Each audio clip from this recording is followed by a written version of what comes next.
நேயர்கள் அனைவருக்கும் வணக்கம். மகாபாரத யுத்தத்தில் ஸ்ரீ கிருஷ்ணர் அர்ஜுனனுக்கு பலவிதமான உபதேசங்களை கூறுகின்றார். அர்ஜுனன் கிருஷ்ணனிடம் கூறுகின்றார், கிருஷ்ணா, உன்னுடைய சொற்களில் இனிமை நிறைந்திருக்கின்றது. ஆகவே உன்னுடைய விபூதிகளை பற்றியும் யோகத்தை பற்றியும் எனக்கு விரிவாக சொல்ல வேண்டும் என்று அர்ஜுனன் கிருஷ்ணரிடம் கேட்டுக்கொள்கின்றார்.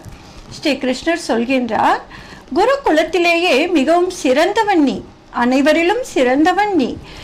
உனக்கு என்னுடைய விபூதிகளின் ரகசியங்களை பற்றியும் யோகத்தின் ரகசியங்களை பற்றியும் தெரிந்து கொள்வதற்கான முழு தகுதிகளும் உண்டு, அனைத்து தகுதிகளும் உண்டு.